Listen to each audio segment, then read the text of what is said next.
Bloody विच।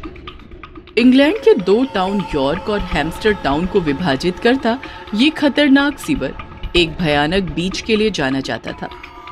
इस sewer के उस पार यॉर्क टाउन था तो इस पार हैम्स्टर टाउन था। सीवर के घुमाव की वजह से रास्ते इतने फूटे थे कि अनजान व्यक्ति धोखा खा जाते थे। शायद इसीलिए वहां के लोगों ने इसी भूल भुलैया के चलते इसका नाम सर्किल सीवर रख दिया था। पर यह ज्यादा मशहूर था उस बीच के चलते। चांदनी रात फैली हुई थी। चार्ल्स सीवर के उस पार के किसी टाउन से लौट रहा था। चांदनी रात की रोशनी में उसने देखा बगुले पक्षी के जैसे सफेद वस्त्र में अप्सरा की तरह दिखने वाली एक युवती उसी की तरफ बढ़ी आ रही थी। उसने सीवर पार करने के लिए अभी अपना पैर ब्रिज पर रखा ही था कि ब्रिज के बीच पानी में अजीब सी आवाज उसे आसपास महसूस होने लगी। वो युवती करीब आ गई और चार्ल्स से बोली, मुझे जरा सहारा देकर सीवर पार करा दे तो बहुत मेहरबानी होगी। चार्ल्स अभी कुंवारा लड़का था। युवती के हाथों के स्पर्श से ही उसके तन में बिजली सी दौड़ गई। उसकी धड़कन बढ़ गई थी। वो बोला, आओ ना, संभल के, मेरी बाह थाम लो। चार्ल्स बोला। दोनों तरफ सीवर का पानी उधम मचा रहा था। युवती ने मुस्कुराते हुए उसकी कलाई अपनी कलाई में थाम ली। मगर ये क्या? चार्ल्स को लगा सैकड़ों कांटे एक साथ उसकी हथेली में चुभ गए हो। वो युवती की कलाई झटकते हुए दर्द से तिलमिला उठा। क्या हुआ? इतना तड़प क्यों रहे हो? युवती बोली। मगर चार्ल्स को काटो तो खून नहीं। वो डरता सहमता हकलाती आवाज में बोला, कुछ नहीं, पैरों में कोई चीज चुभ गई थी। कभी किसी से, मेरा मतलब है, प्यार व्यार किया है या नहीं? युवती बोली। जी, अभी तक तो ऐसा मौका नहीं मिला। चार्ल्स शर्माते हुए सर झुकाए बोला, कोई बात नहीं, आज जी भर कर प्यार करेंगे। ये रात रोज रोज कहाँ आती है। बेचारी चार्ल्स ने डर या कामुकतावश हामी भर दी। ब्रिज के बीच भाग में आते ही युवती ने अपने जिस्म को कपड़ों से आजाद कर दिया। कसी जांघों, मदमाते जिस्म को देखते ही चार्ल्स आगे बढ़ा और युवती को अपनी बाहों में कसते हुए उस ब्रिज पर लिटा दिया। तभी एक तेज सनसनाती हवा उठी और उतने दायरे में अंधकार फैला गई। गीदड़ों की आवाजें तेज हो उठी। चार्ल्स युवती के बदन से खेल रहा था और वो युवती चार्ल्स की पीठ सहला रही थी। मगर ये क्या? अब युवती के वो खूबसूरत हाथ अचानक बदल गए। उनमें बाल उगने शुरू होने लगे और अंगुलियों में लंबे मोटे नाखून उभरने लगे थे। वो इस बीच अपनी असली अवस्था में आ गई थी। बड़ा भयानक काला सा चेहरा था उसका। तभी ब्रिज पर कुछ लोगों के चलने की आहट सुनाई दी। टाउन के कई लोग हाथों में टॉर्च लिए जोर जोर से चार्ल्स को आवाज देते इधर को ही आ रहे थे। लगता है तुम्हारे घर वाले हैं। ये नहीं आए होते तो आज हमारा संगम सदा के लिए हो गया होता। मैं तुम्हें कभी नहीं भूल सकता। हम फिर यहीं मिलेंगे। चार्ल्स शायद उस बिच की असली सूरत से अभी भी अनजान था। इसी को कहते हैं हवस में अंधा हो जाना। वो बिच घबरा गई।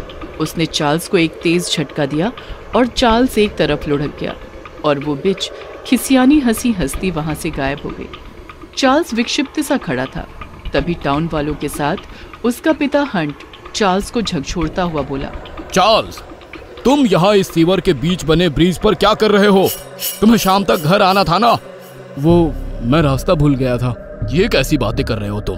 डैडी, मैं सच बोल रहा हूँ। चार्ल्स, तू नहीं जानता ये कितनी मनहूस जगह है। सब लोग चार्ल्स को घेरे उसे घर लाए। मगर चार्ल्स परिवार और टाउन वालों को अब हर रात परेशान करने लगा। वो सीवर की तरफ भागता। लोग उसे पकड़ कर लाते। टाउन वाले जान चुके थे कि सर्किल सीवर की बिच इस पर प्रभाव जमा चुकी है। एक दिन चार्ल्स का दोस्त मैक्स उससे मिला। यार, तू घर वालों को रोज परेशान कर रहा है। बात क्या है? लोगों में चर्चा है कि तेरे ऊपर सीवर की बीच प्रभाव जमा चुकी है। ये टाउन वाले ना कितने बेवकूफ है। चुड़ैल होती है क्या? अगर होती है तो आज की रात मैं भी देखूंगा कि वो होती कैसी है। तेरा क्या मानना है चार्ल्स? सीवर के ब्रिज के पास रात में एक खूबसूरत लड़की मुझसे मिलती है। सच?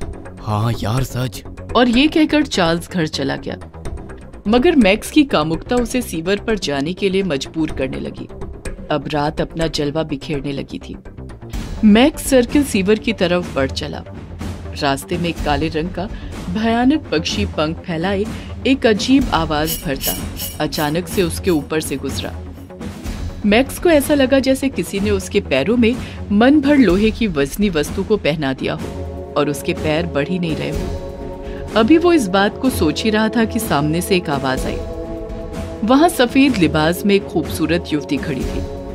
उसने मैक्स की ओर देखकर कहा, तो तू उसकी बातों में आकर अपनी मौत के मुंह में आ गया। शायद तुझे पता नहीं था कि हमारे भी उसूल होते हैं। हम जब तक अपने जख्मी शिकार को सदा के लिए सुला नहीं लेते, तब तक दूसरे शिकार पर हाथ नहीं फेरते। अचानक वो युवती पीछे की तरफ देखकर एक भयानक तरीके से चीखी।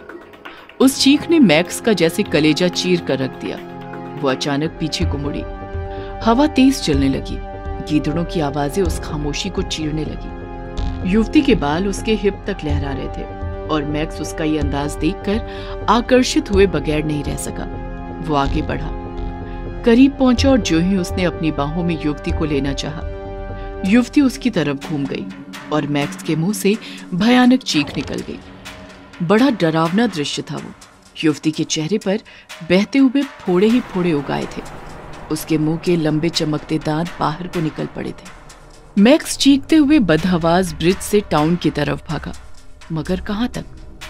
उस डरावनी बिच ने एक बड़े आकार का चमगादड़ नुमा पक्षी का रूप ले लिया और मैक्स के पीछे झपट पड़ी। मैक्स ब्रिज पार करने ही वाला था कि पक्षी का रूप धारण किए हुए बिच ने अपने पंखों से मैक्स को जोरदार धक्का दिया और मैक्स तेज बहते सीवर की गहराई में चला गया। आकाश में उस पक्षी के 3 स्वर सुनाई दिए, चिंच चिंच चिंच। शायद ये उसकी विजय का प्रतीक था। पूरे टाउन में लोगों की भीड़ लगी थी। मैक्स का शरीर पानी में तैर रहा था। सारा टाउन शोक के आलम में था। मैक्स के मरने के बाद चार्ल्स के पिता हंट की परेशानी बढ़ गई थी। वो चार्ल्स को उस बिच से बचाने की कवायद शुरू कर देता है। वो इसी सिलसिले में चर्च के फादर फेडरिक के पास गया था। फादर चर्च के अंदर प्रे करने में व्यस्त थे। हे गॉड, इस शैतानी बीच से तू हमारी हिफाजत कर। तभी फादर की नजर हंट पर गई, जो फादर को ही देख रहा था। तुम यहाँ कैसे? फादर फेडरिक, प्लीज मेरे बेटे को बचा लीजिए। मेरा वो इकलौता सहारा है। Please father. बचाया उससे जाया जाता है जो जिंदा हो। माय सन, जो पहले से ही मर चुका हो उसे कैसे बचा सकता हूं मैं? ये आप क्या कह रहे हैं? मेरा बेटा चार्ल्स अभी जिंदा है। हंट की बात सुनकर फादर चिल्लाकर बोले, नहीं, तुम्हारा बेटा तो उसी वक्त मर चुका था जिस वक्त वो उस बीच के साथ संबंध बना रहा था। लेकिन फादर, जरूर आपको कोई गलतफहमी हुई है। वो अपने घर पर ही आता जाता रहता है। अगर वो मर चुका होता तो ऐसे कैसे संभव हो पाता? मेरी बात का यकीन मानो माय सन, तुम्हारा बेटा मर चुका है। वह बीच उसे उसी अपनी दुनिया में ले गई है। तुम्हारे बेटे ने ही अपने दोस्त मैक्स की जान ली है और अब वो दोनों पता नहीं कितने लोगों की जान लेंगे। अगर तुम्हें मेरी बात का यकीन नहीं आता तो चलो मेरे साथ। तुम स्वयं अपनी आंखों से क्यों नहीं देख लेते? और इधर चार्ल्स और युवती दोनों मिलकर हंस रहे थे और चार्ल्स के चेहरे पर शैतानियत झलक रही थी। सच बताओ चार्ल्स, क्या तुम पर अभी तक किसी को शक नहीं हुआ कि तुम मेरी तरह मर चुके हो? नहीं, अभी तक किसी को नहीं। जिस तरह तुम मैक्स को यहाँ पर लेकर आए थे, अब तुम्हें हर रोज एक नए इंसान को यहाँ लेकर आना है। इंसानों का खून मुझे ताकत देता है और अब तुम्हें भी इसकी जरूरत पड़ेगी। तब वहाँ फादर फेडरिक और हंट एक साथ पहुंच गए। हंट ने अपनी आंखों से अपने बेटे चार्ल्स का चेहरा देख लिया था, जो कि इस वक्त किसी शैतान से कम नहीं लग रहा था। और फादर ने चीख कर कहा, दूर हट जा ब्लडी बीच, दुष्ट, इस गंदे सीवर में रहने वाली शैतानी बीच, हम तेरी ये इच्छा कभी पूरी नहीं होने देंगे। फादर की ये बात सुनकर वो युवती और चार्ल्स दोनों हंसने लगे। तभी फादर मुंह से कुछ पढ़ने लगे। जैसे जैसे वो पढ़ते जा रहे थे, वैसे वैसे वो युवती और चार्ल्स एक भयानक रूप इख्तियार करने लगे। उस युवती ने खौफनाक खूनी चुड़ैल का रूप धर लिया और चार्ल्स भी एक दरिंदे की शक्ल में आ गया था। उसने फादर को एक जोरदार धक्का दे दिया। फादर उसके प्रतिघात से आहत बेहोश हो गए। चुड़ैल सीधे चार्ल्स के पापा के पास पहुंची। तू हम दोनों को मारना चाहता है ना? आज मैं तेरी जिंदगी छीन लेती हूँ। तभी अचानक फादर को होश आ गया और उन्होंने अपनी जेब से चर्च का होली वाटर निकाला और कहा, हंट, ये होली वाटर दोनों के ऊपर जल्दी फेंको। वरना ये सबको मारकर अपनी दुनिया में शामिल कर लेंगे। हंट ने फादर के हाथ से होली वाटर लेकर तुरंत दोनों के ऊपर फेंक दिया। होली वाटर गिरते ही अचानक उस युवती यानी बिच का और चार्ल्स का जिस्म जल उठा। उन दोनों के मुंह से एक अजीब चीख निकली और देखते ही देखते वो दोनों सीवर के पानी में समा गए। वैलेंटाइन वाली रात कहानी है कोकमपुरा शहर की। सैम नाम का काफी जवान और हैंडसम लड़का ट्रेन से अपनी मौसी के शहर कोकमपुरा आ रहा था। ट्रेन स्टेशन पर रुकते ही मौसी ने सैम को अपने सीने से लगा लिया। पहली बार मेरे शहर आया है, अब मैं तुझे कहीं जाने नहीं दूंगी। चिंता मत करो मौसी, पूरा फरवरी यहीं एंजॉय करूंगा। वैलेंटाइन डे का महीना है, तुम्हारे शहर से किसी न किसी लड़की को जरूर पटा ले जाऊंगा। सैम की बात सुनकर मौसी एकदम से कांप गई। कोकमपुरा में वैलेंटाइन नहीं मनाया जाता सैम। लेकिन सैम का ध्यान कहीं और ही था। अचानक उसका सिर चकराने लगा। ये क्या हो रहा है? क्या हुआ बेटा? लगता है ये जगह, ये शहर मैंने पहले भी देखा है। नजरों को पता नहीं क्या क्या नजर आ रहा है। सिर दर्द से फटा जा रहा है। सैम की बात सुनकर मौसी हंसने लगी। अरे पागल, जिंदगी में पहली बार आया है तू यहाँ। रात भर सफर किया है, उसी का नतीजा है ये। फिर सैम मौसी के साथ मौसी के घर की तरफ निकल पड़ा। दूसरे दिन शाम के वक्त सैम ने मौसी के गैराज में एक बाइक देखी और मौसी को आवाज लगाई। मौसी! मौसी वहाँ आई तो सैम ने पूछा, ये बाइक आशीष भैया की है ना? सैम की बात सुनकर मौसी इमोशनल होकर बोली, हाँ, ये आशीष की ही बाइक है। मेरा आशीष बिल्कुल तुम्हारे जैसा दिखता था, भगवान ने उसे मुझसे छीन लिया। मौसी रोने लगी और सैम भी भावुक हो गया। आशीष की बाइक लेकर सैम घूमते घूमते रोजी गार्डन पहुंचा। पता नहीं ऐसा क्यों लग रहा है कि इस गार्डन से मेरा कोई पुराना रिश्ता है। मुझे गार्डन में जाकर देखना चाहिए। सैम एंट्री गेट पर पहुंचा, लेकिन वॉचमैन ने उसे रोक लिया। नया है क्या? पता है ना, वैलेंटाइन खत्म होने तक रोजी गार्डन नहीं खुलता। सैम ने वॉचमैन से काफी बहस की, लेकिन कोई फायदा नहीं हुआ। सैम वापस बाइक के पास आया और अचानक उसने देखा बाइक में किसी ने गुलाब फंसा रखा था। गुलाब देखकर सैम खुश हो गया। चलो, यहाँ आकर कुछ तो अच्छा हुआ। रात भर सैम गुलाब को सूंघते हुए सोचता रहा कि गुलाब आखिर किसने फंसाया होगा। तभी गुलाब में उसे एक चिट्ठी मिली। चिट्ठी में लिखा था, सैम, कल शाम रोजी गार्डन में मिलो। दूसरे दिन सैम रोजी गार्डन पहुंचा, लेकिन वॉचमैन को देखकर आगे बढ़ने की उसकी हिम्मत ही नहीं हुई। पता नहीं इस शहर को वैलेंटाइन से क्या एलर्जी है। तभी अचानक उसका हाथ पीछे से किसी ने खींचा और उसने देखा एक लड़की उसे खींचती हुई बगल वाले रास्ते से अंदर गार्डन में ले जा रही है। गार्डन आकर दोनों रुक गए। चैन की सांस लेने के बाद सैम ने देखा लड़की काफी खूबसूरत और मॉडर्न थी। ओह, तो तुम हो जिसने बाइक में गुलाब और गुलाब में लेटर छोड़ा था? मैं हूँ शर्वरी, तुम्हारी मौसी के बगल वाले बंगले में रहती हूँ। परसों तुम्हें आते देखा और देखते ही तुम पर फिदा हो गई। तुम्हें बताना चाहती हूँ यार, कितने हैंडसम हो तुम, सच्ची। ऐसा कहकर शर्वरी ने सैम को प्रपोज किया और इस प्रकार दोनों की लव स्टोरी शुरू हुई।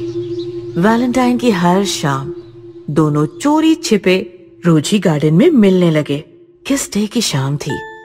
काफी देर बातें करने के बाद शर्वरी ने सैम को अचानक से किस किया और कहा, कल वैलेंटाइंस डे है, कल हम हमेशा हमेशा के लिए एक हो जाएंगे। कल रात देर से आना और आशीष की कोई भी शर्ट पहन कर आना, समझे? शर्वरी के चूमने से सैम अपना आपा खो बैठा था। आधी रात गुजर चुकी थी। सैम आशीष के कमरे में उसकी शर्ट ढूंढ रहा था। मौसी वहां आई और उसने सैम को देख लिया। जरूर कुछ गड़बड़ है। घूमने के बहाने देर रात घर आता है और अब ये, मुझे इसे बाहर जाने से रोकना होगा। सैम, सैम, क्या कर रहे हो? निकलो यहाँ से। सैम ने मौसी की तरफ देखा। उसका रवैया बदल चुका था। वो एकदम खूंखार बन गया था। हट जाओ माँ, आज मुझे कोई नहीं रोक सकता। सैम ने मौसी को धक्का दिया और मौसी एक दीवार से टकराकर बेहोश हो गिरी। आशीष का एक शर्ट सैम ने ले लिया और दरवाजा बंद करके मौसी को कमरे में कैद कर लिया। वैलेंटाइन की रात थी। सैम आशीष का शर्ट पहनकर गार्डन में शर्वरी के साथ बैठा था। वो अब पूरी तरह नॉर्मल था। ये बताओ, तुमने आशीष भैया की शर्ट क्यों लाने को कहा? क्योंकि मैं तुम्हें अपनी दुनिया में ले जाने आई हूँ आशीष। शर्वरी अचानक से भयानक भूतनी बन गई। सैम काफी डर गया था। भूत! डरो मत आशीष, मैं शर्वरी तुम्हारी प्रेमिका। याद करो 20 साल पहले वाली वैलेंटाइन की रात। हम दोनों यहाँ अकेले बैठे थे, तभी संस्कृति रक्षक बने कुछ गुंडे आए और हम दोनों को मार दिया। तुमने तो सैम बनकर दूसरा जन्म ले लिया, लेकिन मैं बस तुम्हारा इंतजार करती रही, बस तुम्हारा इंतजार करती रही। ये क्या कर रही हो तुम? कौन हो तुम? शर्वरी के भूत ने सैम के दोनों हाथ पकड़ लिए और उसके माथे पर किस किया। अचानक सैम शांत हो गया। फिर शर्वरी ने सैम को गले लगा लिया और अपने नाखूनों से उसका गला चीरकर उसे मार दिया। इस प्रकार शर्वरी ने दूसरा जन्म लेने वाले अपने वैलेंटाइन को मारकर वैलेंटाइन की रात ही हमेशा हमेशा के लिए उसे अपनी दुनिया में बुला लिया। वैलेंटाइन वाली रात कहानी है कोकमपुरा शहर की।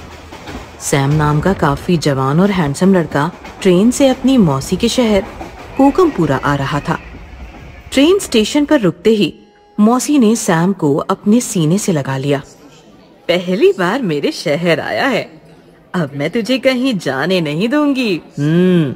चिंता मत करो मौसी, पूरा फरवरी यहीं एंजॉय करूंगा। वैलेंटाइन डे का महीना है, तुम्हारे शहर से किसी न किसी लड़की को जरूर पटा ले जाऊंगा। सैम की बात सुनकर मौसी एकदम से कांप गई। कोकमपुरा में वैलेंटाइन नहीं मनाया जाता सैम। लेकिन सैम का ध्यान कहीं और ही था। अचानक उसका सिर चकराने लगा। ये क्या हो रहा है? क्या हुआ बेटा? लगता है ये जगह, ये शहर मैंने पहले भी देखा है। नजरों को पता नहीं क्या क्या नजर आ रहा है। सिर दर्द से फटा जा रहा है। सैम की बात सुनकर मौसी हंसने लगी। अरे पागल, जिंदगी में पहली बार आया है तू यहाँ। रात भर सफर किया है, उसी का नतीजा है ये। फिर सैम मौसी के साथ मौसी के घर की तरफ निकल पड़ा। दूसरे दिन शाम के वक्त सैम ने मौसी के गैराज में एक बाइक देखी और मौसी को आवाज लगाई। मौसी! मौसी वहाँ आई तो सैम ने पूछा, ये बाइक आशीष भैया की है ना? सैम की बात सुनकर मौसी इमोशनल होकर बोली, हाँ, ये आशीष की ही बाइक है। मेरा आशीष बिल्कुल तुम्हारे जैसा दिखता था, भगवान ने उसे मुझसे छीन लिया। मौसी रोने लगी और सैम भी भावुक हो गया। आशीष की बाइक लेकर सैम घूमते घूमते रोजी गार्डन पहुंचा। पता नहीं ऐसा क्यों लग रहा है कि इस गार्डन से मेरा कोई पुराना रिश्ता है। मुझे गार्डन में जाकर देखना चाहिए। सैम एंट्री गेट पर पहुंचा, लेकिन वॉचमैन ने उसे रोक लिया। नया है क्या? पता है ना, वैलेंटाइन खत्म होने तक रोजी गार्डन नहीं खुलता। सैम ने वॉचमैन से काफी बहस की, लेकिन कोई फायदा नहीं हुआ। सैम वापस बाइक के पास आया और अचानक उसने देखा बाइक में किसी ने गुलाब फंसा रखा था। गुलाब देखकर सैम खुश हो गया। चलो, यहाँ आकर कुछ तो अच्छा हुआ। रात भर सैम गुलाब को सूंघते हुए सोचता रहा कि गुलाब आखिर किसने फंसाया होगा। तभी गुलाब में उसे एक चिट्ठी मिली। चिट्ठी में लिखा था, सैम, कल शाम रोजी गार्डन में मिलो। दूसरे दिन सैम रोजी गार्डन पहुंचा, लेकिन वॉचमैन को देखकर आगे बढ़ने की उसकी हिम्मत ही नहीं हुई। पता नहीं इस शहर को वैलेंटाइन से क्या एलर्जी है। तभी अचानक उसका हाथ पीछे से किसी ने खींचा और उसने देखा एक लड़की उसे खींचती हुई बगल वाले रास्ते से अंदर गार्डन में ले जा रही है। गार्डन आकर दोनों रुक गए। चैन की सांस लेने के बाद सैम ने देखा लड़की काफी खूबसूरत और मॉडर्न थी। ओह, तो तुम हो जिसने बाइक में गुलाब और गुलाब में लेटर छोड़ा था? मैं हूँ शर्वरी, तुम्हारी मौसी के बगल वाले बंगले में रहती हूँ। परसों तुम्हें आते देखा और देखते ही तुम पर फिदा हो गई। तुम्हें बताना चाहती हूँ यार, कितने हैंडसम हो तुम, सच्ची। ऐसा कहकर शर्वरी ने सैम को प्रपोज किया और इस प्रकार दोनों की लव स्टोरी शुरू हुई। वैलेंटाइन की हर शाम दोनों चोरी छिपे रोजी गार्डन में मिलने लगे। किस डे की शाम थी। काफी देर बातें करने के बाद शर्वरी ने सैम को अचानक से किस किया और कहा, कल वैलेंटाइंस डे है, कल हम हमेशा हमेशा के लिए एक हो जाएंगे। कल रात देर से आना और आशीष की कोई भी शर्ट पहन कर आना, समझे? शर्वरी के चूमने से सैम अपना आपा खो बैठा था। आधी रात गुजर चुकी थी। सैम आशीष के कमरे में उसकी शर्ट ढूंढ रहा था। मौसी वहां आई और उसने सैम को देख लिया। जरूर कुछ गड़बड़ है। घूमने के बहाने देर रात घर आता है और अब ये, मुझे इसे बाहर जाने से रोकना होगा। सैम, सैम, क्या कर रहे हो? निकलो यहाँ से। सैम ने मौसी की तरफ देखा। उसका रवैया बदल चुका था। वो एकदम खूंखार बन गया था। हट जाओ माँ, आज मुझे कोई नहीं रोक सकता। सैम ने मौसी को धक्का दिया और मौसी एक दीवार से टकराकर बेहोश हो गिरी। आशीष का एक शर्ट सैम ने ले लिया और दरवाजा बंद करके मौसी को कमरे में कैद कर लिया। वैलेंटाइन की रात थी। सैम आशीष का शर्ट पहनकर गार्डन में शर्वरी के साथ बैठा था। वो अब पूरी तरह नॉर्मल था। ये बताओ, तुमने आशीष भैया की शर्ट क्यों लाने को कहा? क्योंकि मैं तुम्हें अपनी दुनिया में ले जाने आई हूँ आशीष। शर्वरी अचानक से भयानक भूतनी बन गई। सैम काफी डर गया था। भूत! डरो मत आशीष, मैं शर्वरी, तुम्हारी प्रेमिका। याद करो 20 साल पहले वाली वैलेंटाइन की रात। हम दोनों यहाँ अकेले बैठे थे। तभी संस्कृति रक्षक बने कुछ गुंडे आए और हम दोनों को मार दिया। तुमने तो सैम बनकर दूसरा जन्म ले लिया, लेकिन मैं बस तुम्हारा इंतजार करती रही, बस तुम्हारा इंतजार करती रही। ये क्या कर रही हो तुम? कौन हो तुम? शर्वरी के भूत ने सैम के दोनों हाथ पकड़ लिए और उसके माथे पर किस किया। अचानक सैम शांत हो गया। फिर शर्वरी ने सैम को गले लगा लिया और अपने नाखूनों से उसका गला चीरकर उसे मार दिया। इस प्रकार शर्वरी ने दूसरा जन्म लेने वाले अपने वैलेंटाइन को मारकर वैलेंटाइन की रात ही हमेशा हमेशा के लिए उसे अपनी दुनिया में बुला लिया। प्रेतों की पाठशाला। बिलासपुर 23,000 लोगों की तादाद वाला कस्बा, जिसे आज से पहले कोई ज्यादा जानता नहीं था, पर आज वो न्यूज की हेडलाइन बन गया है। एक स्कूल में 2 दिन में 3 बच्चों और 2 अध्यापकों की अस्वाभाविक मृत्यु हो गई थी। 1 हफ्ते पहले वजह कोई बता नहीं पा रहा था। अफवाह है या हकीकत, पर सुना है कि वो पाठशाला प्रेतों की है। रिपोर्टिंग के वक्त एकदम से आवाज आई, चाय लेंगे साहब? रिपोर्टर डर जाता है और देखने के बाद उसको अजीब हालत में और ज्यादा डरा हुआ महसूस कर रहा है, क्योंकि वो भूत जैसा ही भयानक दिख रहा है। तुम कौन हो? वो स्कूल की दीवार से लगकर चाय की स्टॉल मेरी ही है। भाई साहब, कुछ जानते हैं आप इन सब के बारे में? तो बताइए। 2 महीने पहले स्कूल शुरू हुआ था और हमारी दुकान 2 पुश्तों से यही है। जब नींव रखी गई तब भी हमने मना किया था बाबू साहब। क्यों का? भूतिया है ये जगह, नहीं सुनी हमरी। और शुरू हुआ स्कूल।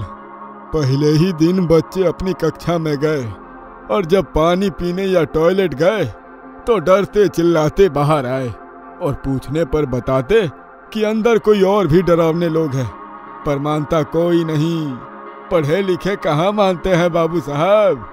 पर अंदर का वाकया तो विनोद जी सर ही बताएंगे, जिन्होंने इसकी तहकीकात की है। तुम इतना सब कैसे जानते हो? अरे बाबू, दुकान दिखाई ना मेरी, वो भी तो जल गई थी और साथ में मैं भी। रिपोर्टर वहां से चल दिए और स्कूल की तरफ बढ़े। बाहर चारों तरफ पुलिस फेंसिंग थी, डू नॉट क्रॉस वाली, पर रिपोर्टर ने अपना पहला कदम पहली सीढ़ी पर रखा ही था और पीछे से डर में चाय वाले का भूत चिल्लाया, अंदर ना जाओ बाबू साहब। पीछे पलटे बिना वो डरता हुआ अंदर बढ़ा और अपने धीमे कदमों से खाली सुनसान स्कूल का चक्कर लगा ही रहा था, अपने मोबाइल कैमरा में रिकॉर्डिंग के साथ। और वो वहां टॉयलेट एंड पेंट्री के सामने पहुंचा। पहुंचते ही देखता है कि सामने एकदम से वहां बच्चों की भीड़ दिखी, जैसे कि इंटरवल में होती है वही माहौल, और तुरंत ही माहौल शांत। सारे बच्चे रिपोर्टर के सामने पलटे और गुस्से में देखने लगे, जिनमें से काला धुआं निकलने लगा जैसा जलने से निकलता है। ये देख रिपोर्टर पर डर चढ़ा ही था कि पीछे से डांटती हुई डंडा हाथ में लिए एक लेडी टीचर आई, जैसे कि बच्चों को क्लास में ले जाने के लिए आई हो, और बच्चे भी वैसे ही हूटिंग करते हुए रिपोर्टर के आर पार होते हुए भाग गए। रिपोर्टर डर से पलटकर गिरा और उसकी नजर उस लेडी टीचर की दहकती नजरों से मिली जो दर्द में थी। वो सब अदृश्य हो गए। काफी देर बेल बजाने और दरवाजा खटखटाने के बाद विनोद आए। विनोद जी, क्या है स्कूल का सच? पाठशाला नहीं है वो, प्रेतों की पाठशाला है। बच्चों ने जब वो सब एक्सपीरियंस किया तब बच्चों ने बाकी टीचर्स और अपने पेरेंट्स से कहा, पर कोई नहीं समझा और ना ही माना, पर मैंने माना और इसके पीछे लगा। एज ए फिजिकल टीचर मैं जब भी राउंड पर होता तो मैं अकेले टॉयलेट्स और पैंट्री में जाने लगा। फील होता जैसे मेरे पीछे कोई है। पानी पीता तो लगता कि पैंट्री में मेरे साथ कोई पानी पी रहा है। Same in toilet. और फिर एक दिन दोपहर 2 बजे छुट्टी की टाइम जाने से पहले मेरी नज़र कॉरिडोर में टहलते कुछ लोगों पर पड़ी, जैसे कि मॉर्निंग में स्कूल स्टार्ट से पहले स्कूल ऑक्सिलरी स्टाफ टहलते हैं। मैं पीछे गया तो देखा कि वो लोग अलग अलग क्लासरूम्स क्लीन कर रहे हैं और हर एक रूम के सामने खड़े होकर हर एक से नज़र मिली और मुझसे नज़र दर्द में मिलाकर गायब होते गए। मैं डर से भागा। अगले दिन मैंने प्रिंसिपल ऑफिस जाकर प्रिंसिपल से वही बात कही, पर उन्होंने हंसकर मजाक में उड़ा दी। क्या आप भी बच्चों की तरह बातें कर रहे हो विनोद सर? और प्रिंसिपल सर बाहर गए। मैं बाहर निकला और मुझे कॉरिडोर के एंड में ग्रुप के बच्चे और स्टाफ जलते हुए दिखे। अब मेरे लिए जानना जरूरी हो गया। अगले दिन मैं स्कूल लेट आया और देखा कि वहाँ स्कूल में भीड़ जमा है, पुलिस आई हुई है और सब वही वॉशरूम पेंट्री के आगे जमा है। वहाँ देखा तो क्लास फर्स्ट के 3 स्टूडेंट्स की डेड बॉडीज पड़ी है, जिसका रीजन हार्ट अटैक है। उन बच्चों के पेरेंट्स रो रहे हैं। माहौल मातम से भरा हो गया था। अगले दिन एक मेल टीचर वॉशरूम में गए थे और वो बाहर आए ही नहीं। जब पियोन को पता चला कि वॉशरूम में है तो डोर तोड़ा गया। वहाँ वो टीचर की बॉडी कमोड पर बैठी पड़ी है, पर पूरी जली हुई थी और कोई बदबू नहीं आई जलने की, बस खाली धुआं आ रही थी। अगले दिन पेंट्री में लेडी टीचर पानी पीने गई तो उनका मुंह वाटर कूलर में डूबा हुआ और बॉडी बाहर लटकी हुई थी।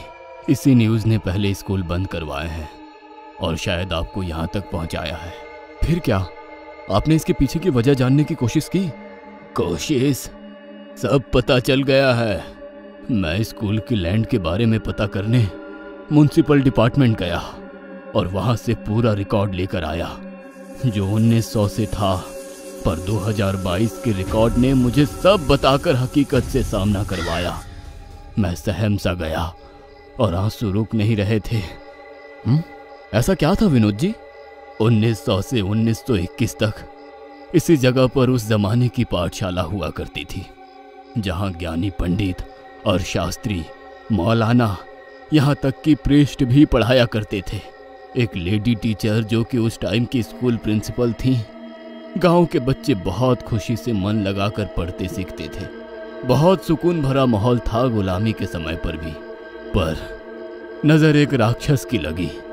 1922 की शुरुआत में नाम था जनरल डॉगलास, जिसको गांव के बच्चों का पढ़ना और उस गांव की शांति अच्छी नहीं लगी। बिना किसी को कहे एक दिन रात को अपने सिपाहियों से पूरे स्कूल के चारों ओर बारूद बिछवा दिया और अंदर टॉयलेट्स और पेंट्री में पेट्रोल ऑयल के पैकेट्स रखवाए। दूसरे दिन जब स्कूल शुरू होकर इंटरवल तक पहुंची कि फायर ब्रिगेड के टैंकर में पानी की जगह पेट्रोल भर लाया और पूरी बिल्डिंग पर छिड़क दिया। अंदर बदबू फैली तो भगदड़ मची और बाहर सिगार जलाकर माचिस की उस तिल्ली को नीचे गिराया।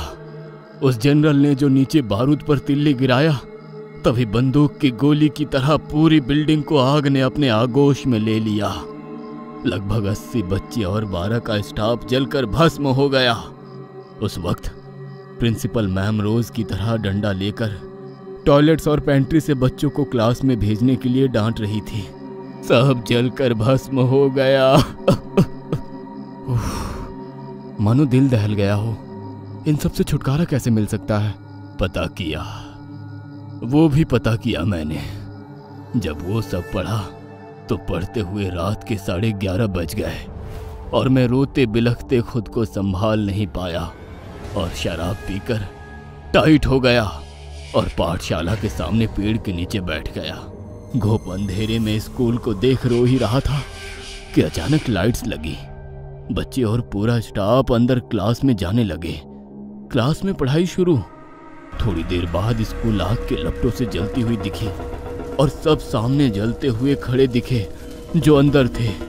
वो मंजर देखकर मैं भागा, जोर से भागा और भागता हुआ घर आ पहुंचा और बेड पे वैसे ही गिर गया। सारा पिया हुआ उतर गया। सुबह सब याद था, पर वो रात को जो देखा सच था या नहीं पता करने में 4 रातों तक लगातार गया और सब वैसे ही सामने दिखा रोज। और रिपोर्टर साहब, मैंने पी भी नहीं रखी थी 4 दिन। आपने बहुत कुछ देखा है हिम्मत के साथ। आप बच गए, बस वही काफी है। किसने कहा कि मैं बच गया? रिपोर्टर पसीने से लथपथ हो गया और देखा कि विनोद इंसान से जलता हुआ पुतला बन गया और बोला, मैं तो पूरी पाठशाला के साथ ही जल गया था। अतृप्त आत्मा हूँ, भटक रहा था। विनोद धुएं के साथ उड़ता हुआ अदृश्य हो गया। कुछ कहानियां अधूरी रह जाती है क्योंकि उनके पीछे की सच्चाई कोई समाधान नहीं ढूंढ पाती है। समझौता। रात के घुप अंधेरे में पूरा जंगल सन्नाटे की चादर ओढ़े था और उसी गहरे घने पेड़ों के जंगल में सन्नाटे के बीच बॉबी लगातार फावड़े से खुदाई कर रहा था। कुछ देर के लिए रुकता और घबराई नजरों से पास रखे खून से लथपथ शरीर को देखता और फिर से खुदाई में लग जाता।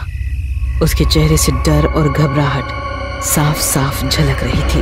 गड्ढा पूरा खोद बॉबी ने जैसे ही शरीर को हाथ लगाया, वो एकाएक छटपटाने लगा। बॉबी डरकर झटके से पीछे गिरा। वो अब भी जिंदा था। दरअसल मिडिल क्लास लड़का बॉबी शहर में बड़े सपने लेकर आया था, लेकिन शहर की चकाचौंध ने उसे ऐसा लपेटा कि वो खुद ही नहीं जान पाया कि कब वो इतना अय्याश बन गया। जब अय्याशी के लिए पैसे कम पड़ने लगे तो उसने अपराध की दुनिया में कदम रख दिया।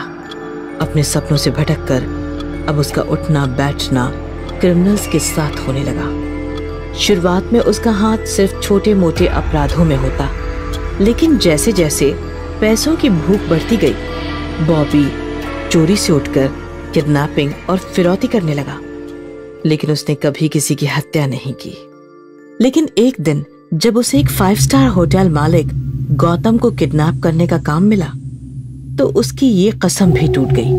उसने होटल मालिक गौतम को किडनैप कर लिया, लेकिन उसी वक्त हुई हाथापाई में गलती से गोली चल गई और होटल मालिक गश खाकर गिर पड़ा। वो छटपटाने लगा। बॉबी घबरा गया और वहां से भागने लगा। तभी गौतम ने उसे पैर से पकड़ लिया। मुझे हॉस्पिटल ले चलो। तुम्हें जो चाहिए मैं दूंगा। मेरी जान बचा लो। वो अपनी जान की भीख मांगने लगा। बॉबी उस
साफ देख पाना संभव नहीं था।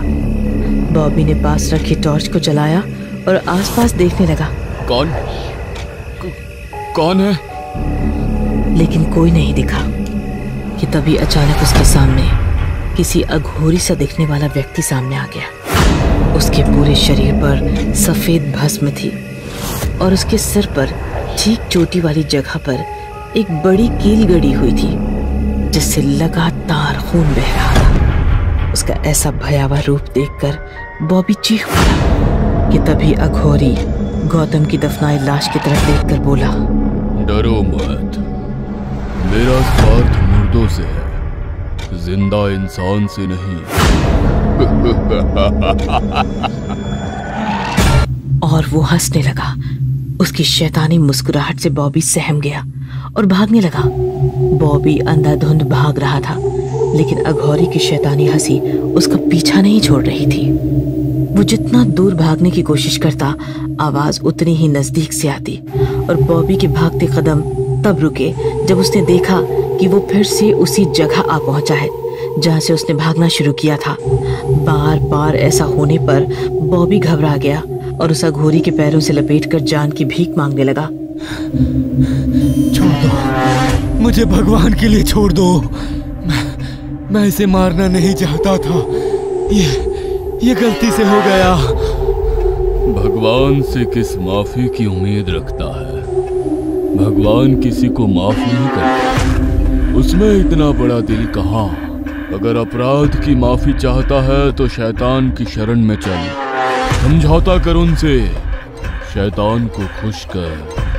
अगर शैतान को समझौता कर लिया तो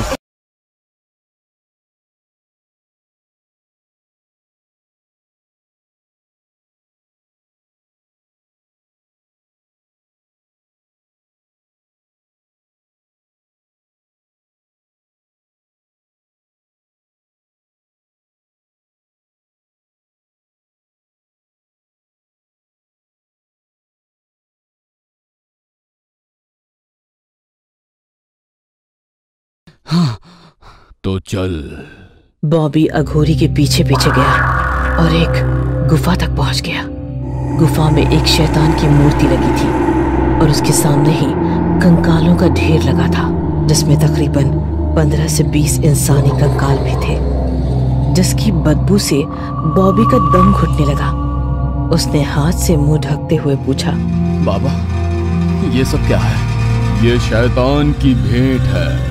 और उसके बाद अघोरी मूर्ति के सामने बने कुंड के पास बैठ गया। अघोरी के हाथ घुमाते ही कुंड में खुद ब खुद आग प्रज्वलित हो गई। बॉबी को कुंड के पास बैठाकर पूछा, अगर थोड़ी सी भी भूल हुई तो जीवन की आखिरी भूल होगी। मैंने सोच लिया है, मैं सब करने को तैयार हूँ। अघोरी ने बॉबी को शर्त बताकर गौतम की दफनाई लाश का गोश्त लाने को कहा। बॉबी शैतान से इतना प्रभावित हो चुका था कि उसने गौतम की लाश को खोद कर निकाला और उसके गोश्त के साथ साथ उसका सिर भी काट लिया और शैतान को भेंट कर दिया। ये देख अघोरी प्रभावित हुआ और बॉबी से कुछ मांगने को कहा। बॉबी ने गौतम के कटे सिर की तरफ इशारा करके कहा, मैं इसकी होटल का मालिक बनना चाहता हूँ और अपराध की अंडरवर्ल्ड दुनिया का सबसे बड़ा आदमी बनना चाहता हूँ। और फिर समझौते की अगली ही सुबह गौतम के घर में सिलेंडर फट गया और पूरा परिवार एक बार में जलकर मर गया। और फिर बॉबी ने होटल पर कब्जा कर लिया। शैतान के समझौते के बाद बॉबी बेलगाम घोड़े सा हो गया। एक ही दिन में लाखों की ड्रग्स की तस्करी करने लगा और बेशुमार पैसा कमाने लगा। जो भी उसके रास्ते में आता वो उसे मार देता। एक रात बॉबी तस्करी के लिए जा रहा था, तभी चेक पोस्ट पर पुलिस ने उसकी गाड़ी रुकवाई और गाड़ी की तलाशी के लिए कहा। पहले बॉबी ने समझाने की कोशिश की कि गाड़ी में कुछ नहीं है, लेकिन वो फिर भी नहीं माना। तो बॉबी ने गाड़ी की डिक्की खोल दी। डिक्की में ड्रग्स का ढेर देख हवलदार की आंखें फटी रह गई। हवलदार बाकी पुलिस वालों को इत्तला करने के लिए मुड़ा तो बॉबी ठीक उसके पीछे खड़ा था और देखते ही देखते उसका रूप बदलने लगा। उसके सींग निकल आए और चेहरा लाल हो गया। उसका भयावह रूप देख हवलदार चीख पाता उससे पहले ही बॉबी ने उसे जानवर की तरह नोच डाला और वहां से निकल गया। इसी तरह एक एक करके उसने अपने खिलाफ के सभी लोगों को मार डाला। अंडरवर्ल्ड की दुनिया का किंग बनने के बाद बॉबी अय्याशी में इतना डूब गया कि उसने शैतान की भेंट चढ़ाना ही बंद कर दिया। उसके धीरे धीरे शैतान बॉबी पर हावी होने लगा और शैतान बॉबी के जरिए इंसानों को मारने लगा। और सारी हदें तो तब पार हुई जब इंसानी गोश्त के तलब में उसने अपनी ही माँ को मार दिया और उसके बाद अपने पिता और परिवार को खत्म कर दिया। ये सब होता देख बॉबी ने आपा खो दिया। उसने अपने काम से दूरी बना ली, सारा दिन खुद को कमरे में कैद करके रखता, लेकिन फिर भी शैतान ने उसको नहीं बख्शा। वो घबरा गया और उसी अघोरी के पास गया। जाते ही बॉबी उसके पैरों में पड़ गया। बाबा, बाबा मुझे इस शैतान से मुक्ति चाहिए। मुझे आजादी चाहिए। इसके लिए मैंने तुम्हें पहले ही आगाह किया था कि तुम्हें सारी शर्तें माननी होगी। गलती हो गई, लेकिन अब मुझे इससे दूर जाना है। ये सब मैं नहीं कर पाऊंगा बाबा, नहीं कर पाऊंगा। ठीक है, लेकिन इसके लिए तुम्हें एक विधि से गुजरना होगा। मैं तैयार हूँ, मैं सब करने को तैयार हूँ बाबा। हाँ। और फिर अघोरी ने कुंड में आग लगाकर विधि करना शुरू किया। विधि करते करते अघोरी ने बॉबी के सिर को काले कपड़े से ढक दिया और कहा, अपनी आंखें बंद रखना, जब तक मैं नहीं कहता आंखें नहीं खोलना, वरना विधि भंग हो जाएगी। फिर अघोरी बॉबी के चारों तरफ घूमने लगा और उसके पीछे जाकर ठीक चोटी वाली जगह पर एक बड़ी कील गाड़ दी। ये देख बॉबी जोर से चीखा। ये क्या किया तुमने मेरे साथ? आजादी दी है तुमने मुझे। अब मेरी जगह तुम यहाँ कैद रहोगी। अब ये जंगल ही तेरा घर है।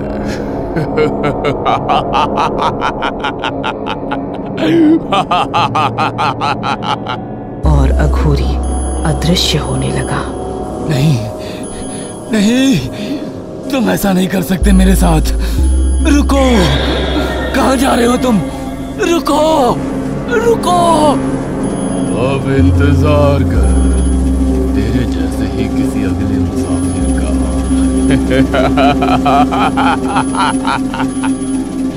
नहीं। ब्लडी विच इंग्लैंड के 2 टाउन यॉर्क और हैम्स्टर टाउन को विभाजित करता ये खतरनाक सीवर एक भयानक बीच के लिए जाना जाता था। इस सीवर के उस पार यॉर्क टाउन था तो इस पार हैम्स्टर टाउन था। सीवर के घुमाव की वजह से रास्ते इतने फूटे थे कि अनजान व्यक्ति धोखा खा जाते थे। शायद इसीलिए वहां के लोगों ने इसी भूल भुलैया के चलते इसका नाम सर्किल सीवर रख दिया था। पर यह ज्यादा मशहूर था उस बीच के चलते। चांदनी रात फैली हुई थी। चार्ल्स सीवर के उस पार के किसी टाउन से लौट रहा था। चांदनी रात की रोशनी में उसने देखा बगुले पक्षी के जैसे सफेद वस्त्र में अप्सरा की तरह दिखने वाली एक युवती उसी की तरफ बढ़ी आ रही थी। उसने सीवर पार करने के लिए अभी अपना पैर ब्रिज पर रखा ही था कि ब्रिज के बीच पानी में अजीब सी आवाज उसे आसपास महसूस होने लगी। वो युवती करीब आ गई और चार्ल्स से बोली, मुझे जरा सहारा देकर सीवर पार करा दे तो बहुत मेहरबानी होगी। चार्ल्स अभी कुंवारा लड़का था। युवती के हाथों के स्पर्श से ही उसके तन में बिजली सी दौड़ गई। उसकी धड़कन बढ़ गई थी। वो बोला, आओ ना, संभल के, मेरी बाह थाम लो। चार्ल्स बोला। दोनों तरफ सीवर का पानी उधम मचा रहा था। युवती ने मुस्कुराते हुए उसकी कलाई अपनी कलाई में थाम ली। मगर ये क्या? चार्ल्स को लगा सैकड़ों कांटे एक साथ उसकी हथेली में चुभ गए हो। वो युवती की कलाई झटकते हुए दर्द से तिलमिला उठा। क्या हुआ? इतना तड़प क्यों रहे हो? युवती बोली। मगर चार्ल्स को काटो तो खून नहीं। वो डरता सहमता हकलाती आवाज में बोला, कुछ नहीं, पैरों में कोई चीज चुभ गई थी। कभी किसी से, मेरा मतलब है प्यार व्यार किया है या नहीं? युवती बोली। जी अभी तक तो ऐसा मौका नहीं मिला। चार्ल्स शर्माते हुए सर झुकाए बोला, कोई बात नहीं, आज जी भर कर प्यार करेंगे। ये रात रोज रोज कहाँ आती है। बेचारी चार्ल्स ने डर या कामुकतावश हामी भर दी। ब्रिज के बीच भाग में आते ही युवती ने अपने जिस्म को कपड़ों से आजाद कर दिया। कसी जांघों मदमाते जिस्म को देखते ही चार्ल्स आगे बढ़ा और युवती को अपनी बाहों में कसते हुए उस ब्रिज पर लिटा दिया। तभी एक तेज सनसनाती हवा उठी और उतने दायरे में अंधकार फैला गई। गीदड़ों की आवाजें तेज हो उठी। चार्ल्स युवती के बदन से खेल रहा था और वो युवती चार्ल्स की पीठ सहला रही थी। मगर ये क्या, अब युवती के वो खूबसूरत हाथ अचानक बदल गए। उनमें बाल उगने शुरू होने लगे और अंगुलियों में लंबे मोटे नाखून उभरने लगे थे। वो इस बीच अपनी असली अवस्था में आ गई थी। बड़ा भयानक काला सा चेहरा था उसका। तभी ब्रिज पर कुछ लोगों के चलने की आहट सुनाई दी। टाउन के कई लोग हाथों में टॉर्च लिए जोर जोर से चार्ल्स को आवाज देते इधर को ही आ रहे थे। लगता है तुम्हारे घर वाले हैं। ये नहीं आए होते तो आज हमारा संगम सदा के लिए हो गया होता। मैं तुम्हें कभी नहीं भूल सकता, हम फिर यहीं मिलेंगे। चार्ल्स शायद उस बिच की असली सूरत से अभी भी अनजान था। इसी को कहते हैं हवस में अंधा हो जाना। वो बिच घबरा गई। उसने चार्ल्स को एक तेज झटका दिया और चार्ल्स एक तरफ लुढ़क गया और वो बिच खिसियानी हंसी हंसती वहां से गायब हो गई। चार्ल्स विक्षिप्त सा खड़ा था। तभी टाउन वालों के साथ उसका पिता हंट चार्ल्स को झकझोरता हुआ बोला, चार्ल्स, तुम यहाँ इस सीवर के बीच बने ब्रिज पर क्या कर रहे हो? तुम्हें शाम तक घर आना था ना। वो मैं रास्ता भूल गया था। ये कैसी बातें कर रहे हो तुम? डैडी मैं सच बोल रहा हूँ। चार्ल्स, तू नहीं जानता ये कितनी मनहूस जगह है। सब लोग चार्ल्स को घेरे उसे घर लाए, मगर चार्ल्स परिवार और टाउन वालों को अब हर रात परेशान करने लगा। वो सीवर की तरफ भागता, लोग उसे पकड़ कर लाते। टाउन वाले जान चुके थे कि सर्किल सीवर की बिच इस पर प्रभाव जमा चुकी है। एक दिन चार्ल्स का दोस्त मैक्स उससे मिला। यार, तू घर वालों को रोज परेशान कर रहा है, बात क्या है? लोगों में चर्चा है कि तेरे ऊपर सीवर की बीच प्रभाव जमा चुकी है। ये टाउन वाले ना कितने बेवकूफ है। चुड़ैल होती है क्या? अगर होती है तो आज की रात मैं भी देखूंगा कि वो होती कैसी है। तेरा क्या मानना है चार्ल्स? सीवर के ब्रिज के पास रात में एक खूबसूरत लड़की मुझसे मिलती है। सच? हाँ यार सच। और ये कहकर चार्ल्स घर चला गया। मगर मैक्स की कामुकता उसे सीवर पर जाने के लिए मजबूर करने लगी। अब रात अपना जलवा बिखेरने लगी थी। मैक्स सर्किल सीवर की तरफ बढ़ चला। रास्ते में एक काले रंग का भयानक पक्षी पंख फैलाए एक अजीब आवाज भरता अचानक से उसके ऊपर से गुजरा। मैक्स को ऐसा लगा जैसे किसी ने उसके पैरों में मन भर लोहे की वजनी वस्तु को पहना दिया हो और उसके पैर बढ़ ही नहीं रहे हो। अभी वो इस बात को सोच ही रहा था कि सामने से एक आवाज आई। वहां सफेद लिबास में एक खूबसूरत युवती खड़ी थी। उसने मैक्स की ओर देखकर कहा, तो तू उसकी बातों में आकर अपनी मौत के मुंह में आ गया। शायद तुझे पता नहीं था कि हमारे भी उसूल होते हैं। हम जब तक अपने जख्मी शिकार को सदा के लिए सुला नहीं लेते तब तक दूसरे शिकार पर हाथ नहीं फेरते। अचानक वो युवती पीछे की तरफ देखकर एक भयानक तरीके से चीखी। उस चीख ने मैक्स का जैसे कलेजा चीर कर रख दिया। वो अचानक पीछे को मुड़ी। हवा तेज चलने लगी। गीदड़ों की आवाजें उस खामोशी को चीरने लगी। युवती के बाल उसके हिप तक लहरा रहे थे और मैक्स उसका ये अंदाज देखकर आकर्षित हुए बगैर नहीं रह सका। वो आगे बढ़ा, करीब पहुंचा और जो ही उसने अपनी बाहों में युवती को लेना चाहा, युवती उसकी तरफ घूम गई और मैक्स के मुंह से भयानक चीख निकल गई। बड़ा डरावना दृश्य था वो। युवती के चेहरे पर बहते हुए फोड़े ही फोड़े उगाए थे। उसके मुंह के लंबे चमकते दांत बाहर को निकल पड़े थे। मैक्स चीखते हुए बदहवास ब्रिज से टाउन की तरफ भागा, मगर कहां तक? उस डरावनी बिच ने एक बड़े आकार का चमगादड़ नुमा पक्षी का रूप ले लिया और मैक्स के पीछे झपट पड़ी। मैक्स ब्रिज पार करने ही वाला था कि पक्षी का रूप धारण किए हुए बिच ने अपने पंखों से मैक्स को जोरदार धक्का दिया और मैक्स तेज बहते सीवर की गहराई में चला गया। आकाश में उस पक्षी के 3 स्वर सुनाई दिए, चिन चिन चिंच। शायद ये उसकी विजय का प्रतीक था।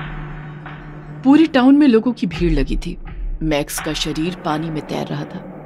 सारा टाउन शोक के आलम में था। मैक्स के मरने के बाद चार्ल्स के पिता हंट की परेशानी बढ़ गई थी।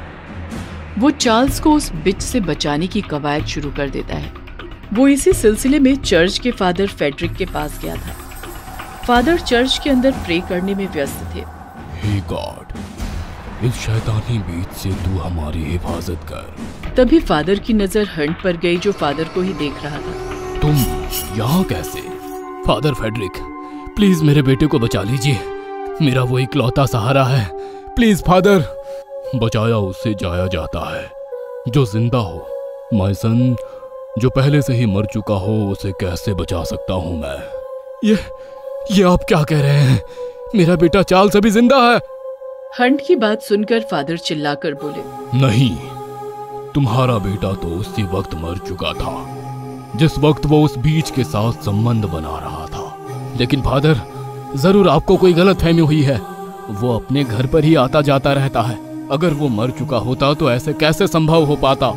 मेरी बात का यकीन मानो माय सन, तुम्हारा बेटा मर चुका है। वह बीच उसे उसी अपनी दुनिया में ले गई है। तुम्हारे बेटे ने ही अपने दोस्त मैक्स की जान ली है और अब वो दोनों पता नहीं कितने लोगों की जान लेंगे। अगर तुम्हें मेरी बात का यकीन नहीं आता तो चलो मेरे साथ। तुम स्वयं अपनी आंखों से क्यों नहीं देख लेते? और इधर चार्ल्स और युवती दोनों मिलकर हंस रहे थे और चार्ल्स के चेहरे पर शैतानियत झलक रही थी। सच बताओ चार्ल्स, क्या तुम पर अभी तक किसी को शक नहीं हुआ कि तुम मेरी तरह मर चुके हो? नहीं, अभी तक किसी को नहीं। जिस तरह तुम मैक्स को यहाँ पर लेकर आए थे, अब तुम्हें हर रोज एक नए इंसान को यहाँ लेकर आना है। इंसानों का खून मुझे ताकत देता है और अब तुम्हें भी इसकी जरूरत पड़ेगी। तब वहाँ फादर फेडरिक और हंट एक साथ पहुंच गए। हंट ने अपनी आंखों से अपने बेटे चार्ल्स का चेहरा देख लिया था, जो कि इस वक्त किसी शैतान से कम नहीं लग रहा था। और फादर ने चीख कर कहा, दूर हट जा ब्लडी बीच, दुष्ट! इस गंदे सीवर में रहने वाली शैतानी बीच, हम तेरी ये इच्छा कभी पूरी नहीं होने देंगे। फादर की ये बात सुनकर वो युवती और चार्ल्स दोनों हंसने लगे। तभी फादर मुंह से कुछ पढ़ने लगे। जैसे जैसे वो पढ़ते जा रहे थे, वैसे वैसे वो युवती और चार्ल्स एक भयानक रूप इख्तियार करने लगे। उस युवती ने खौफनाक खूनी चुड़ैल का रूप धर लिया और चार्ल्स भी एक दरिंदे की शक्ल में आ गया था। उसने फादर को एक जोरदार धक्का दे दिया। फादर उसके प्रतिघात से आहत बेहोश हो गए। चुड़ैल सीधे चार्ल्स के पापा के पास पहुंची। तू हम दोनों को मारना चाहता है ना? आज मैं तेरी जिंदगी छीन लेती हूँ। तभी अचानक फादर को होश आ गया और उन्होंने अपनी जेब से चर्च का होली वाटर निकाला और कहा, हंट, ये होली वाटर दोनों के ऊपर जल्दी फेंको, वरना ये सबको मारकर अपनी दुनिया में शामिल कर लेंगे। हंट ने फादर के हाथ से होली वाटर लेकर तुरंत दोनों के ऊपर फेंक दिया। होली वाटर गिरते ही अचानक उस युवती यानी बिच का और चार्ल्स का जिस्म जल उठा। उन दोनों के मुंह से एक अजीब चीख निकली और देखते ही देखते वो दोनों सीवर के पानी में समा गए। पिशाचों का मेला। ये कहानी हिल स्टेशन धौला कुआं के एक कस्बे की है, जो मेलों की संस्कृति के लिए प्रसिद्ध है। 3 महीनों के दिन में बिल्कुल अलग अलग तरह के मेले लगते हैं, लेकिन सूर्यास्त होने से पहले शहर पूरी तरह से खंडहर जैसा खाली लगता है, क्योंकि वहां की एक कहानी मशहूर है कि इन 3 महीनों में रात को भी मेला लगता है, जिसे वैम्पायर्स फेयर, पिशाचों का मेला कहा जाता है। अगर कोई इसे देखेगा तो वो इंसान कभी नहीं दिखेगा। विदेशों से बहुत सारे पत्रकारों ने भी इस पर रिपोर्ट की है। वैसे ही एक गूंगा विदेशी अखबार और मैगजीन रिपोर्टर एलेक्स मार्टिन भी एक स्थानीय साहसी गाइड भद्रा के साथ मिलकर इस मेले के सच को जानने में जुट जाते हैं। भद्रा अपनी पत्नी और 7 साल की बेटी की तलाश में है, जो एक रात को मेले को देखने के बाद गायब हो गए थे। धौला कुआं के दिन भर के मेले देखने और उसमें घूमने वो दोनों निकले, जिनमें वो उन मेलों के दुकानदारों से मिले और मार्टिन ने जो सवाल भद्रा को लिख कर दिए वो ही उसने उन दुकानदारों से पूछे और मार्टिन वीडियो रिकॉर्डिंग करता रहा। जब शाम 5 बजे सारे मेले बंद होकर लोग जाने लगे, तब सड़क किनारे लगी गाड़ी के सहारे कस्बे की घाटी किनारे चाय के स्टॉल पर चुस्की लगाते मार्टिन ने इशारों में कुछ कहा। भद्रा साहब क्या बोल रहे हैं? बोल रहे हैं, एक बात देखी मैंने कि मेलों के कई दुकानदार और औरतें बहुत खूबसूरत है। बड़े सफेद हैं। तो भद्रा कहो इन्हें कि वो सब पिशाच है, इसलिए इनकी दुकानें सूर्य से उल्टी दिशा में है, जिनमें सूर्य की रोशनी नहीं पहुंचती। भद्रा ने जैसे ही मार्टिन को बताया तो उसने चाय की गिलास फेंका और कैमरा बाहर निकालकर रिकॉर्डिंग देखनी शुरू की और वो हैरान हो गया। इशारे से भद्रा को बुलाकर दिखाया और देखता है कि दुकानदारों की सिर्फ आवाज आ रही है, वो दिख नहीं रहे हैं। उनके अंदर जरा डर भर गया और भद्रा वहां दूर पहाड़ी की चोटी से पहले अपनी कार को छुपाकर पार्क करता है, जहां से 5 किलोमीटर दूर पिशाचों का मेला लगता है। और छुपकर एक बार उसने देखा था अपने परिवार को ढूंढने के लिए और जरा सा बच गया, वरना पिशाचों के जमावड़े का शिकार हो जाता। छुपने के लिए एक पहाड़ी है जहां छिपकर खड़े हुए वो नीचे एक पहाड़ों के बीच मैदान में टकटकी लगाकर देख रहे हैं कि अचानक लोगों का जमावड़ा लगने लगा, जिनमें कई चेहरे देखकर वो दोनों दंग रह गए। जो वो दुकानदार थे और उनका वीडियो नहीं दिखा।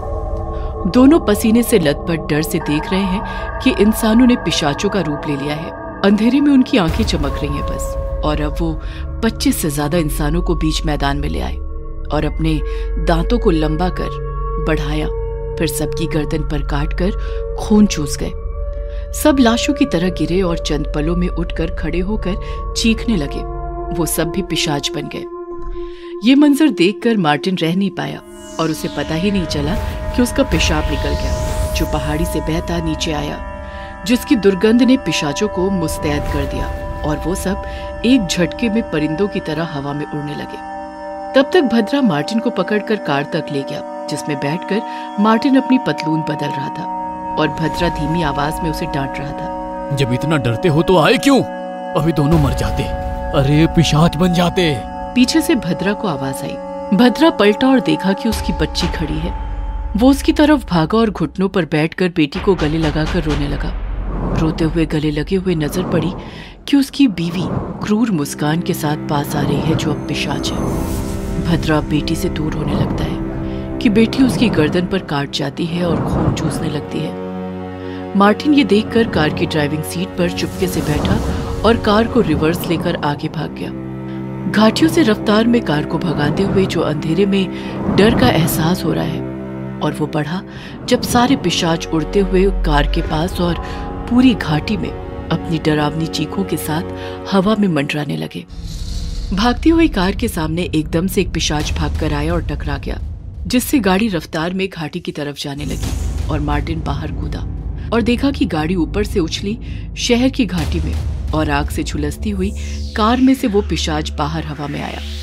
कार नीचे गिरकर विस्फोट हुई, जिसकी रोशनी में उसे पिशाच का चेहरा दिखा, जो भद्रा था। अब मार्टिन भागने लगा, जिसके पीछे पिशाच पड़े हैं। कस्बे की संकरी गलियों में छिपने लगा, पर उसके पसीने की बदबू और चोट से निकलते खून की खुशबू पिशाचों को उससे दूर नहीं कर पा रही है।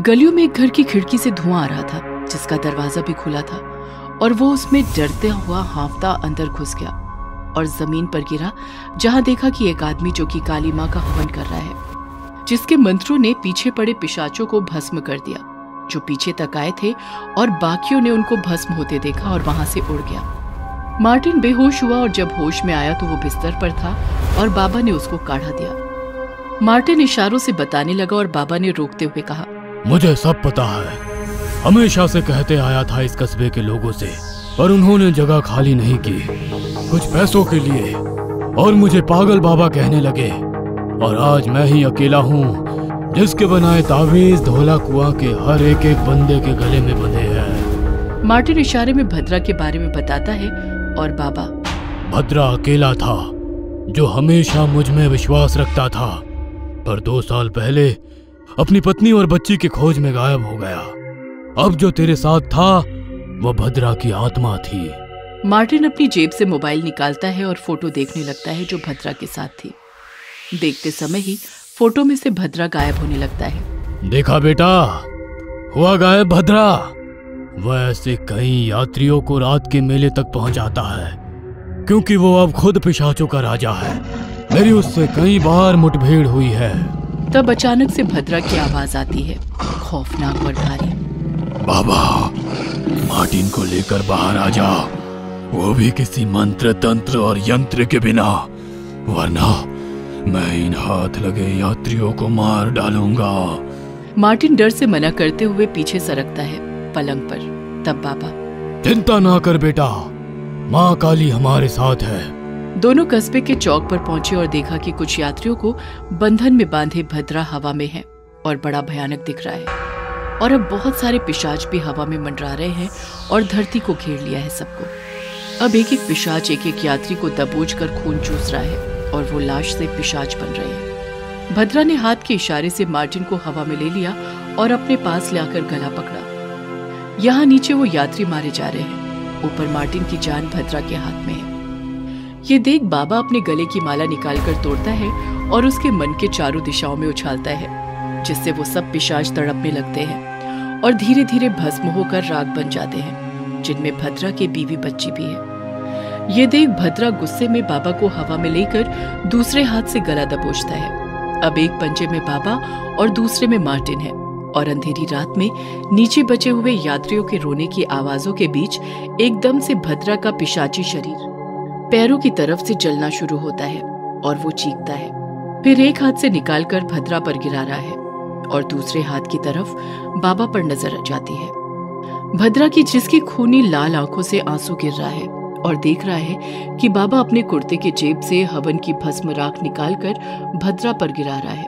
उसकी वजह से ही भद्रा जल रहा है और बाबा को भी छोड़ दिया, जो जमीन पर गिरा और ऊपर देखा तो भद्रा जलता हुआ, जिसकी लाल आंखों में आंसू है पर चेहरे पर एक कुटिल मुस्कान देकर वो भी भस्म हुआ। ये देखते हुए बाबा बोला, अब धौला कुआं से पिशाचों का मेला खत्म। तभी पीछे से बाबा की गर्दन से खून निकलता है। मार्टिन पिशाच बन गया है और बाबा का खून चूस कर जमीन पर धक्का देकर बोलता है, अभी नहीं बाबा, अब तो और भी भयानक पिशाचों का मेला लगेगा और तुम भी देखोगे। जब बाबा मन के तोड़ रहा था तब हवा में भद्रा मार्टिन का खून चूस रहा था, इसलिए बाबा ने वो नहीं देखा और भद्रा ने बाबा को माला तोड़ते नहीं देखा। बाबा की आंखें बंद और कुछ पल में वो भी वापस खड़ा और पिशाच बनकर मार्टिन संग उड़ा।